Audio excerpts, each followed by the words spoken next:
Hello and welcome to Key Stage 2's Oxford Reading Tree webinar, where we are going to run you through our use of the Oxford Reading Tree at GFM and our expectations. My name is Andy Turner and you can see my email there as the head of Key Stage 2 Reading, and this is Mr. Dow, who is the head of Key Stage 1 Reading.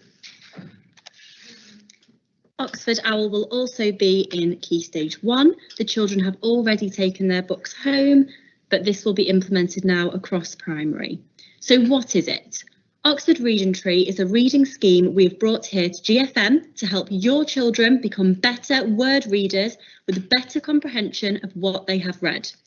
We've brought 3 different types of books that you can see on the right-hand side: chucklers, which are funny, in fact, non-fiction, and greatest stories, which are fiction and adventure stories.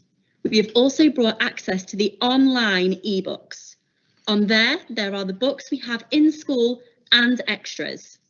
The more we read these books in school and at home, the better your children's reading will become and the more progress they will make.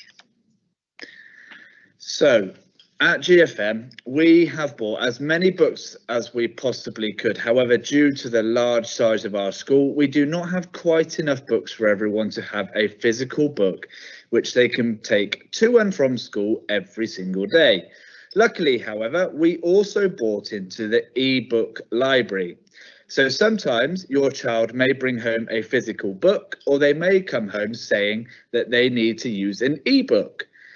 We will explain to you now how to use the ebook library.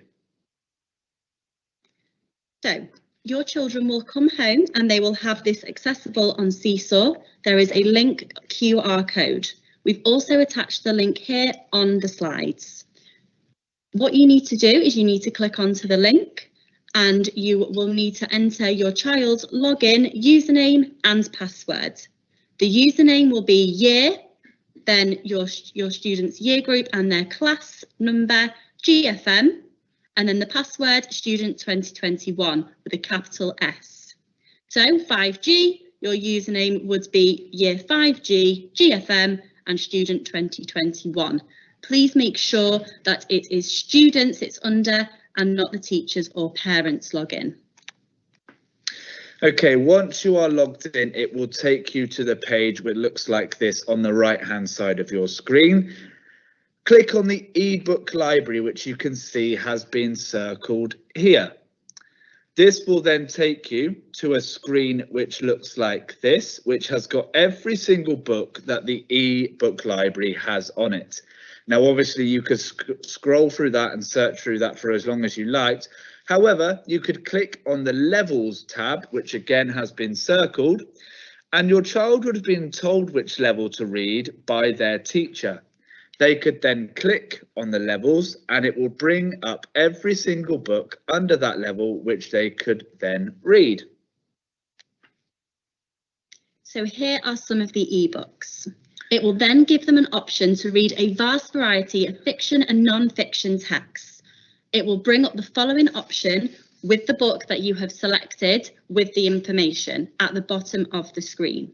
All you need to do is then click on that book and it will open for you to read clearly. This is an example of what one of the ebooks looks like once it is open and you are in your reading. Oxford Reading Tree ebook library gives us the following tools to use when reading. You can either zoom in or zoom out using these buttons down here. You could bookmark a particular place or a particular book using this tool here. If you use this pen tool here, it brings up lots of options to highlight and draw on the pages, which you could use to remind yourself of words you did not quite understand or questions that you had about a particular part. You can also save these annotations that you make so that the next time you come back to your ebook, they are there. Over here, you can also skip to a particular page. So if you're in the higher levels of 17, 18, 19, and you're on page 78, for example, you don't have to keep clicking this button, just type in 78. You can use these tools as and when you need to support your child's reading at home. So here is our glass elevator room. If your child has a physical book, which they have borrowed from our new room at GFM, the glass elevator of reading, it's as simple as opening the cover and reading from the page they stopped reading the last time they read. Just a reminder that these books are school property, so please really be careful with them. And if they get lost or damaged, the children have already signed those books out in our folders in the elevator room. So we have a track of who has what book, and then they will have to be billed to yourselves. Okay, so as already mentioned by Mr. Dell, your child has been explained to in depth and in detail and shown how to check out and check in these books from the elevator. They have also been explained that these books become their responsibility and they need to be looked after and returned in the exact same state as they were when they took them out. Should the books become badly damaged or lost, replacements will have to be paid for so that we can keep a large library of books to help every child at GFM progress in their reading. So what are the expectations? We are going to expect your child to read at least 3 times a week with an adult at home. It is really important that the reading is with an adult so you can support them with the questionings they have about the book and discussions about what they have read or exploring new words. Here are the expectations clearly stated below. So the adult, whether it is you or another adult, needs to be the one that is written in the reading diary, not your child. Your child's teacher will check the reading diaries once every 2 weeks. And if your child has read 3 times a week, both weeks, you will get 2 golden tickets. If you read 3 times a week for one of the 2 weeks, but not the other, you will get 1 ticket. If you don't read 3 times a week or either week, you will not receive a ticket. These golden tickets will have your name written on them and put into a pot and be drawn out by your head of years, your child's head of years in their weekly assembly. The winner can then choose a special prize from the list. The prize list will be shared with your children shortly. The tickets will not be taken out of the pot as the weeks go by. This means the more you read, the more chance they will have of winning.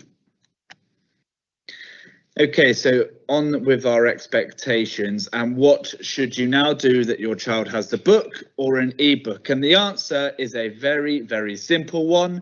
Read them. Over the last 2 weeks, we have sent messages via Seesaw and newsletters about purchasing reading diaries. If this has not been done yet, could we please request that you do so as soon as possible, as they are becoming a vital tool in your child's learning toolkit. To do so, contact the bookstore and you can see the emailed address for where to contact them on the screen for you. We are going to use these diaries to log each time you or another adult read the Oxford Reading Tree with your child. We will use these diaries to log which level your child is currently reading at, as well as the books they have read. They will become a vital way to communicate with your child's teacher about how they are reading at home. So what should be written in your reading diaries? Inside the front and back cover, as well as on the back of the reading diary, you will find a book list. In this, your child can write down the names of all the Oxford Reading Tree books they have read, both with the physical book and online, so you can keep a log. This will mean you don't accidentally pick up a book twice or forget which books you have read. It will also allow your child's teacher to easily see how frequently your child has read, which may mean it is time to see if they're ready to move up a level. Lots of children already have been reading a range of different books from the library and books at home. We are still encouraging all children to read a range of books. However, from now, we would only like the Oxford Reading Tree books to be recorded in the reading records.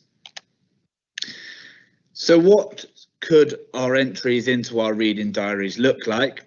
There is an example on the screen there where a child is reading Stinky Street from one of the Oxford Reading Tree levels, and you can see that in the date column the short date has been applied.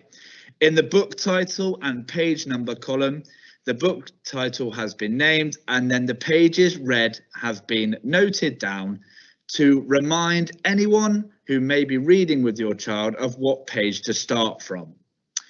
In the comments, you just need to make a comment about how the reading went, whether it went really well, whether it could have been improved slightly, any new words that they have found from what they've read, or perhaps any discussions you had, any questions they had. You could also write in there whether you think the book was too easy or too hard, which can then indicate to your child's teacher whether they need to assess their word reading and see if they need to move up or move down a level. So again, moving on from this could be a good place to tell your child's teacher if you and your child thought it was too easy or too hard, as Mr. Andrew had said. The teacher could then move them up the level or perhaps move them down. Please do not move levels of your children before discussing with the class teacher.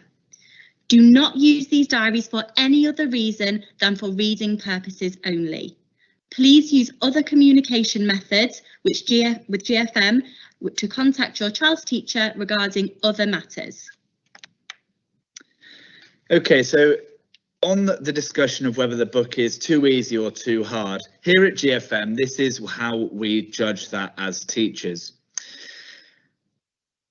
One way to be able to tell them is that if they are reading a word incorrectly, or not understanding a question, or not knowing the meaning of a word, or not responding to a particular type of punctuation, for example, pausing at a comma or full stop.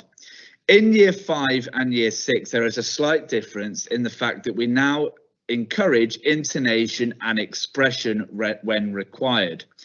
So that could also be responding to dialogue with the reporting clause saying how something is said, that they are saying it in that way.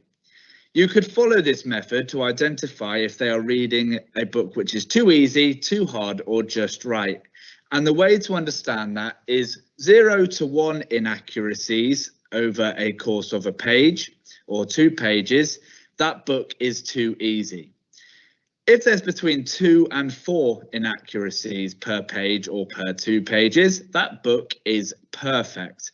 If there are 5 or more inaccuracies, that book is too hard and perhaps an easier book may be needed. So how do we support and help our child's progress? Along with helping and correcting your child with mispronunciations and mistakes of words, or helping them say and understand completely new words, you need to ask your child questions about what they are reading to make sure they understand exactly what it is they have read. Good readers can not only read what's on the page, but understand what it is about. Question stems, like the ones at the side, will be sent home for you to use when you want and when you need to use them. There are lots of children at GFM who can sight read very quickly and confidently. However, when they are questioned about what it is they've read, they cannot remember. Therefore, they are not retaining the information and making progress. Okay, so thank you for watching our webinar. We hope you found it very informative and useful on how you can support your child at home, the expectations that we have set for reading at home, and how we are using the Oxford Reading Tree scheme here at GFM. If you do have any further questions about the Oxford Reading Tree, the reading diaries, or the expectations, please do contact one of us on one of the emails on the screen, and we will do our best to get back to you with some support. Thank you once again, and happy reading at home. Thank you.